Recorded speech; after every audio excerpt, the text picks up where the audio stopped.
Assalamualaikum warahmatullahi wabarakatuh. Waalaikumsalam warahmatullahi wabarakatuh. Silakan ketua kelasnya dipimpin doa terlebih dahulu. Ya, Bu. Udah mulai. Saya. Oke, terima kasih. Ibu presentasi dulu ya. Muhammad Nur Hafid, Hadir, Bu. Vincenzo Casano, Hadir. Siti Aminah, Hadir. Siti Maskuro, Hadir. Zain Malik. Hadir. Ya, hadir semua ya. Ya, Gimana? Apa kabar hari ini? alhamdulillah baik. Tetap puasa kan? Puasa, Bu. Ya, tetap semangat. Jangan jadikan puasa itu untuk alasan untuk bermalas-malasan tidak belajar. Oke, sebelum kita masuk materi, Ibu mau mereview pertemuan yang di minggu kemarin. Kira-kira kita membahas apa di minggu kemarin? Pertumbuhan dan perkembangan tumbuhan. Ya, benar. Lalu apa perbedaan antara pertumbuhan dan perkembangan? Mungkin ada yang masih ingat? Pertumbuhan adalah proses Ya. pertambahan ukuran atau volume serta jumlah sel secara irreversibel. Iya, benar sekali. Ya, tadi Mas Vincenzo sudah mengatakan bahwa pertumbuhan adalah bertambahnya ukuran, volume serta jumlah sel. Nah, kira-kira hal itu dipengaruhi oleh apa? Oleh adanya apa seperti itu? Ada yang tahu? Belum, Bu. Nah, itu dipengaruhi karena adanya pembelahan sel. Nah, jadi materi kita hari ini adalah membahas tentang pembelahan sel. Oke. Sebelum itu, tujuan dari pembelajaran kita hari ini diharapkan peserta didik dapat mengetahui siklus sel. Kemudian peserta didik juga diharapkan dapat mengetahui proses pembelahan sel secara mitosis dan meiosis. Kemudian peserta didik juga diharapkan dapat membedakan proses serta fungsi dari pembelahan sel secara mitosis dan meiosis. Seperti itu. Oke, Ibu akan menayangkan sebuah video. Simak baik-baik ya. Oke, nah dari video tersebut kira-kira apa yang kalian tangkap dari video tersebut? Penjelasan tentang apa? Ya benar, pembelahan mitosis. Nah, lalu apa? Kira-kira sudah ada yang paham tentang apa tahap-tahapan dari pembelahan mitosis itu? Belum ya? Oke, kalau gitu Ibu akan menjelaskan. Sebelumnya dari pembelahan sel ini dibagi menjadi dua, yaitu secara langsung dan secara tidak langsung. Nah, secara langsung ini bagaimana maksudnya, Bu? Maksudnya adalah pembelahan yang langsung pada inti selnya, tidak melalui 4 tahap seperti di video tadi. Jadi contohnya ini pembelahan secara langsung ini terjadi pada organisme uniseluler, misalnya yaitu pada amoeba. Nah, pada amoeba itu kan langsung pembelahan pada intinya saja, seperti itu. Nah, kemudian pembelahan secara tidak langsung ini ada dua, ada mitosis dan ada meiosis. Di video tadi itu yang mitosis. Nah, mitosis sendiri itu terjadi hanya 1 kali pembelahan. Kemudian sebelumnya mitosis itu adalah pembelahan dari satu sel menjadi 2 sel. Ini 1 sel menjadi 2 sel. Itu. Kemudian sifat sel anakan itu identik dengan sel induk. Jadi nanti akan menghasilkan 2 sel induk yang sama persis, 2 sel anakan yang sama persis dengan sel induknya. Kemudian mitosis ini terjadi pada sel tubuh dan fungsinya untuk memperbanyak sel dan meregenerasi sel. Kemudian untuk meiosis, nah meiosis ini biasanya juga disebut dengan reduksi pembelahan.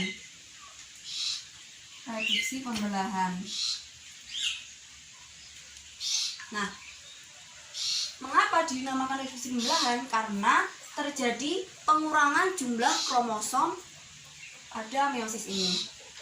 Nah, apabila tadi meiosis terjadi 1 kali pembelahan, pada meiosis ini terjadi 2 kali pembelahan. yaitu pembelahan meiosis 1 dan pembelahan meiosis 2. Nah, kemudian sifat sel anak itu berbeda dengan sel induk. Karena jumlah kromosomnya itu berbeda juga dengan sel induknya. Misal nih, induk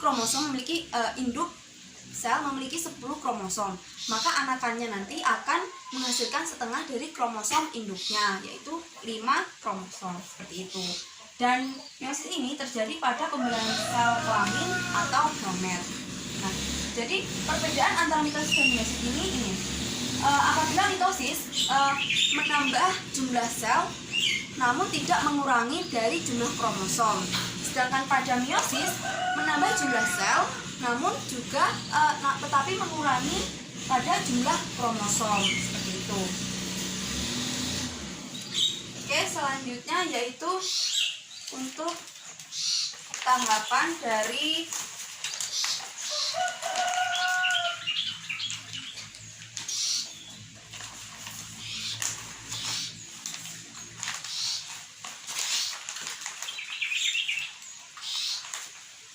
biasanya itu tahapan dari yang pertama yaitu ini mitosis ya. Mitosis. Nah, ada seperti di video tadi ada 4 tahap, yaitu yang pertama apa? Profase, dan yang kedua metafase, kemudian anafase, dan yang terakhir yaitu telofase. Oke? Profase. Nah, di sini profase di sini kromatin atau benang-benang halus ini akan memendek dan menebal menjadi kromosom. Kemudian dinding inti sel ini akan melebur dan sentriol ini akan membelah. Kemudian dilanjutkan pada tahap metafase. Di metafase ini kromosom akan berjajar pada ekuator. Kemudian mengapa kromosom ini berjajar? Karena di kromosom ini ada yang namanya kimetokor. Kimetokor ini yang melekatkan pada benang spindle, seperti itu. Kemudian pada tahap yang ketiga yaitu anafase. Nah, pada anafase ini kromosom-kromosom ini akan ditarik oleh benang spindle ke kutub-kutub yang berlawanan. Jadi bentuknya seperti ini, anafase. Kemudian di tahap terakhir yaitu tahap telofase. Nah, ini juga disebut dengan tahap sitokinesis atau pembelahan sitoplasma. Nah, jadi pada tahap yang terakhir ini akan menjadi 2 sel anakan yang masing-masing memiliki kromatin dan nantinya akan muncul inti dan anakan inti dari masing-masing sel ini. Jadi hasil akhir dari pembelahan mitosis yaitu 2 anakan sel yang sama persis dengan induknya, seperti itu. Oke, lanjut. Oh ya, sebelumnya mungkin ada yang ditanyakan yang belum paham. Sudah paham ya? Ya. Benar? Ya. Oke, ini harus benar-benar dipahami karena nanti akan muncul di ujian. Yaitu tahapan meiosis. Ada meiosis 1 dan meiosis 2. Nah, di tahap meiosis 1 ini diawali dengan tahapan profase 1, di mana di sini terjadi pindah silang karena kromosomnya itu saling membelit dan kemudian ada pertukaran gen. Nah, selanjutnya yaitu metafase 1. Di metafase 1 ini kromosom saling berjajar di bidang ekuatorialnya atau di bidang pembelahan. Nah, kemudian di tahap anafase 1, ini terjadi pemisahan kromosom. Nah, pemisahannya ini pemisahannya hanya satu sama lain, yaitu dengan pemisahan dengan pasangannya. Nah, kemudian di tahap telofase 1 ini sudah membelah menjadi 2 sel anakan. Nah, kemudian setelah itu tidak langsung masuk ke dalam tahap metafase 2, melainkan di sini ada istirahat dan berhenti sejenak, itu dinamakan dengan tahap sitokinesis. Nah, oke. Setelah itu selanjutnya yaitu masuk ke tahap profase 2. Nah, di tahap profase 2 ini kan sudah masing-masing menjadi 2 sel. Nah, setelah itu akan melakukan pembelahan secara mitosis. Nah, mitosisnya itu sama seperti mitosis yang tadi itu, yaitu di tahap metafase berjajar di bidang ekuator, kemudian di tahap anafase menjauh di berlawanan kutub yang ditarik oleh benang spindle, dan kemudian di tahap terakhir yaitu tahap telofase 2 sudah terjadi pembelahan menjadi 4 anakan. Jadi hasil dari tahap meiosis ini yaitu menghasilkan 4 anakan yang bersifat haploid seperti itu. Sudah paham ya? Ya. Oke.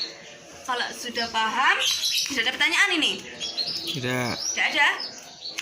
Oke. Gimana? Sudah paham semua? Sudah. Paham ya? Ya, Bu. Oke, kalau paham selanjutnya Ibu akan beri tugas. Nah, tugasnya di sini adalah kira-kira ini yang pertama apa? Tanggapan apa? Mitos. Kok mitos? Katanya tadi sudah paham. Apa? Miasis. Mitosis.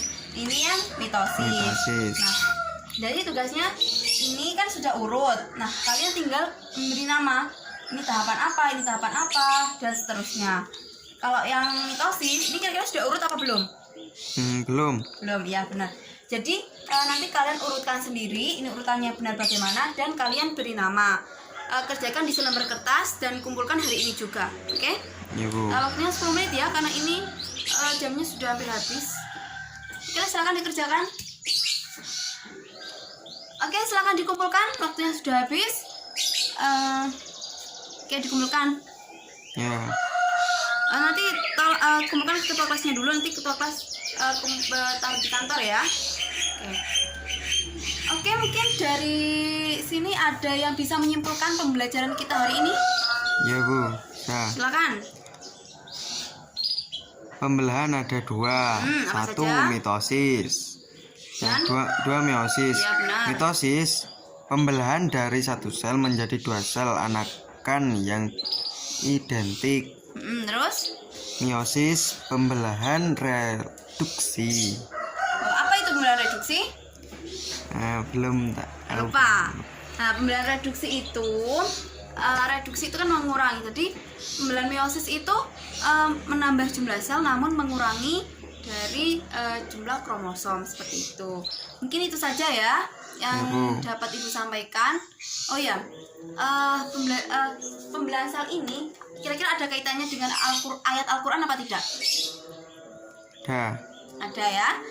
Oke, Ibu bacakan di dalam surat Al-A'raf ayat 189 yang berbunyi A'udzubillahi minasyaitonirrajim. Bismillahirrahmanirrahim. Walladzi khalaqakum min nafsin wahidatin wa ja'ala minha zaujaha. Yang artinya Dia Allah menciptakan kalian dari diri yang satu dan daripadanya Dia menciptakan pasangannya. Nah, jadi kita kan diciptakan dari sel sperma, dan sel sperma itu nanti akan dibuai di sel ovum, kemudian akan membelah menjadi diri kita seperti ini. Oke.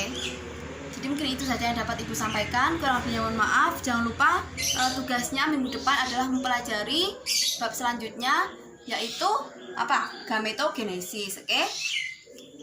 Ibu akhiri. Wassalamualaikum warahmatullahi wabarakatuh. Waalaikumsalam warahmatullahi wabarakatuh.